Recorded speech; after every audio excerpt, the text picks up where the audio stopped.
Social മീഡിയയിൽ നമുക്ക് എന്തെങ്കിലും വെറൈറ്റി ആയിട്ട് ചെയ്യണം. വെറൈറ്റി ആയിട്ട് ഇപ്പം എന്താ ചെയ്യാ? സാധാരണ ഇപ്പം എല്ലാവരും ചെയ്യാൻ പോണതും ചെയ്ത കാര്യങ്ങളും വീഡിയോ എടുത്ത് പ്രചരിപ്പിക്കുന്നു. അത് ഞാൻ കണ്ടിരുന്നു, സോഷ്യൽ മീഡിയയിൽ അങ്ങനെ ചെയ്യുന്നുണ്ട്. നമുക്കതൊന്ന് മാറ്റി പിടിക്കണം. എങ്ങനെ? അതായത് മറ്റുള്ളവർ എന്നെ കുറിച്ച് നല്ലത് പറയണത് വീഡിയോ എടുത്ത് നമുക്കത് പുറത്തിറക്കണം. ആരെക്കുറിച്ച്? ഓ, അതിനാളെ കിട്ടാൻ ബുദ്ധിമുട്ടടാ. അല്ല, നമുക്കത് വേറെ പഞ്ചായത്തിൽ നിന്ന് ഒരാളെ മതിയെന്ന് നമുക്ക് പെട്ടെന്ന് ശരിയാക്കാം. പക്ഷെ ഇവിടുത്തെ ആൾക്കാരെ കിട്ടുന്ന എനിക്ക് തോന്നുന്നില്ല കേട്ടോ. അത് കറക്റ്റാ. സ്റ്റഡി ഓടിയാട്ടോ വെറുതെ ഇങ്ങനെ സംസാരിച്ചാൽ മതി. ഇതില് ഇത് കേൾക്കൂല്ലേ? ചേട്ടൻ പറഞ്ഞാൽ മതി. അപ്പൊ അനിലിനെ കുറിച്ച് പൊക്കി പറയണം അല്ലേ? നല്ല നല്ല കാര്യങ്ങൾ മാത്രം. അത് ക്യാമറയിലേക്ക് നോക്കി അതിലേക്ക് നോക്കി തന്നെ പറഞ്ഞാൽ മതി കേട്ടോ.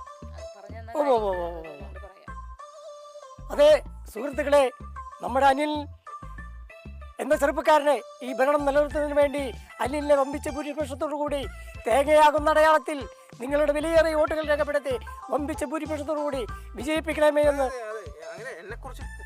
പൊക്കി പറയണം. അതെ, നമ്മുടെ അനിൽ അദ്ദേഹം ഇവിടെ നല്ല നല്ല വികസന പ്രവർത്തനങ്ങളാണ് കാഴ്ചവെച്ചിരിക്കുന്നത്. നിങ്ങൾക്കറിയാമല്ലോ, ഇവിടുത്തെ സ്കൂള്, റോഡ്, മറ്റേ ടാറിങ്, പഞ്ചായത്തിൻ്റെ വെയിറ്റ് ഷെഡ്, ആ പാലം, ആ പാലം, ആ റോഡ്, ഇങ്ങനെയുള്ള വികസന പ്രവർത്തനങ്ങൾ അനിലിൻ്റെ നേതൃത്വത്തിലാണ് നടന്നത്. അനിൽ എന്ന ചെറുപ്പക്കാരൻ നമ്മുടെ നാടിൻ്റെ മുത്താണ്, പൊന്നാണ്, ഓമന കുട്ടനാണ്. അദ്ദേഹത്തിന് തേങ്ങയാകുന്ന ചിഹ്നത്തിൽ വിലയേറിയ വോട്ട് നൽകി വമ്പിച്ച ഭൂരിപക്ഷത്തോടെ വിജയിപ്പിക്കണം എന്ന് ഞാൻ താഴ്മയായി അഭ്യർത്ഥിക്കുകയാണ്. സുഹൃത്തുക്കളെ, അനിലിനെ വീണ്ടും പൊക്കി പറയുന്നു. അനിലാണ് നമ്മുടെ മുത്ത്, അനിലാണ് നമ്മുടെ നാടിൻ്റെ മുത്ത്. സ്കൂളിനെ കുറിച്ചും മറ്റേ വെയിറ്റിംഗ് ഷെഡും പാലത്തിനെ കുറിച്ചൊക്കെ പറഞ്ഞല്ലേ.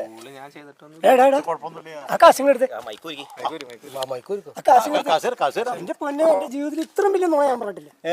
ആ കാശിങ്ങെടുത്ത് പള്ളിയിൽ പോയി കുമ്പസാരിച്ചിട്ട് എനിക്ക് രണ്ടെണ്ണം അടിക്കാനായിട്ട് പൈസ എടുത്ത് കാശ് കൊടുത്തേക്ക്. എന്റെ ഓ എന്റെ പൊന്നെ.